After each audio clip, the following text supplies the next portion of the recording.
Hello, it's Maria here, and today we're going to be talking about light sources. Light sources are a crucial part of painting anything realistic. When you have one side of an object that's in light, and the opposite side being in darkness, it makes it look like that object is 3D, rather than completely flat. Look at this painting here by the artist Caravaggio. He uses really extreme light and darks, with one light source being at the top right. Though the source of light isn't in the painting itself, we know where it exists outside the canvas because of the direction of the light and shadow on each of the people. It's dark on the left side but bright on the right side, so the light source is on the right. Today, you're going to paint something that has the light source in the painting. You can look up a reference photo of a candle or anything with a small flame. However, the most important part to remember is that the light source has to be the brightest part of the painting. Even if the candle wax is white, the flame itself will still be the lightest.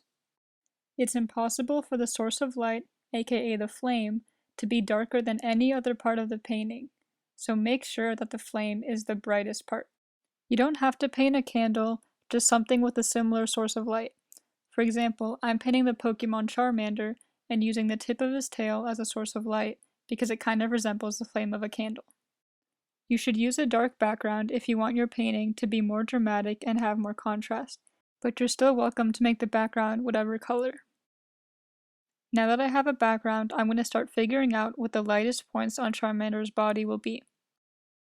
The flame at the tip of his tail is going to be right in front of his face, so it's going to be the front of his face, the front of his arm and leg, which are closer to the tail, and also the end of the tail.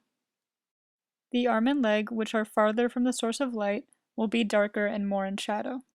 Now that I have some of my highlights figured out, I'm going in with a darker color everywhere else.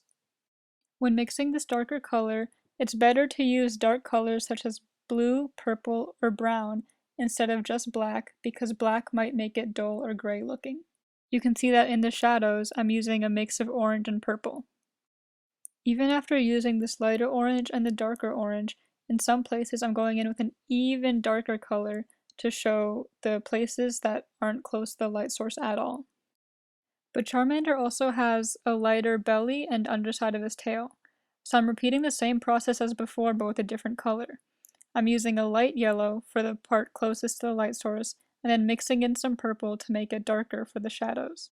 But I felt like there wasn't enough contrast, so I added in some even lighter yellow to the belly. I do a similar thing on the arm and leg, where I feel like they should be even lighter since they're so close to the flame, so I make a really light orange and put them there. I also put a really dark purple in the places that won't receive any light. Even though the claws on Charmander's feet are white, or at least a really light gray, they still can't be any lighter than the light source. That's why I'm making them a dark blue/gray. On the foot farther away from the tail, I'm making the claws an even darker gray than the other foot. I then start going into details on the face and adding some darker shadows everywhere to make my outlines more clean.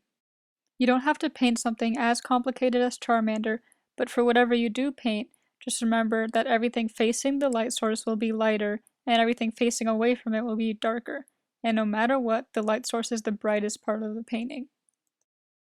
Notice that I'm painting the flame on his tail white, where nothing else in the painting is as bright. I'm gonna mimic the flame on a candle. The flame is mostly white, but at the bottom you see it's slightly blue, because that's where it's hottest.